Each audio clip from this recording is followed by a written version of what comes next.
You will doubt God. Yeah, you heard me correctly. I said you will doubt God. It doesn't matter your spiritual maturity. It doesn't matter how long you've been doing this. It doesn't matter how many words and revelations the Lord's given you, how many people you've laid hands on and the Lord's healed through you, how many prophetic words you've spoken. It doesn't matter if you've been doing this for 1 year or 50 years. You will experience doubting God. And God allows this for a reason. There's a purpose behind all this. Because without moments of uncertainty, without moments of fear and doubt, there is no room for a person to courageously step out in faith. Hebrews 11:1 through 2 says, "Now faith is the substance of things hoped for, the evidence of things not seen. For by it the elders obtained a good testimony." I love that. The elders, the first ones that were doing this walk, this Christian journey, the ones that before Christ, the ones that expressed their faith in God and walked out courageously, like Moses, Joseph in Egypt, Daniel in the lion's den. You have a lot of awesome examples. Without moments of fear and uncertainty and doubt, there is no room for a person to step out in courage and in faith. Faith is action and trust in God despite the evidence. Faith is the courage expressed through obedience despite uncertainty. The only way our faith is grown is by stepping out in faith, even when you do doubt. It's trusting God despite all of that. Imagine faith is like a muscle. And if we look at our muscles, they take regular practice and exercise and growth to grow. And it takes time for that to happen. And it hurts. It's a painful thing. It's a painful process. Faith is no different. If you imagine it is like a muscle, then you know that exercising the faith muscle is gonna hurt.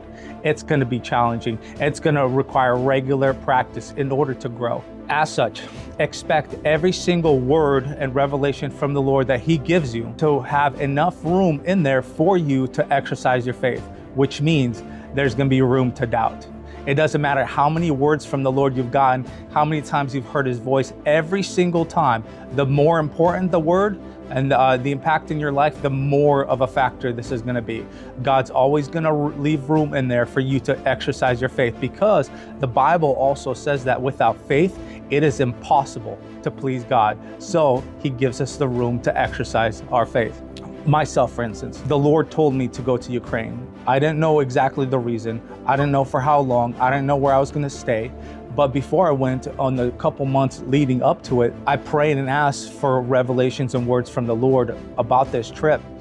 And He gave them to me, and He kept giving them to me and confirming and affirming. And my confidence in this trip grew. I knew the Lord wanted me there.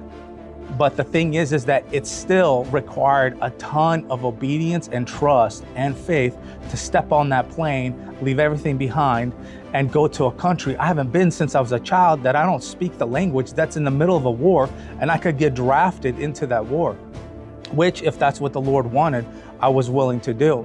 That's why I compiled every single word from the Lord. Once I landed on the ground, I knew doubt was gonna come. I knew fear and uncertainty. I knew Satan was gonna attack and try to cause doubt so I could leave the country earlier than I'm supposed to. And I knew I needed these words from the Lord. So once I'm down there, experiencing having doubt, I can look back on these revelations and I can express my trust in Him and my faith.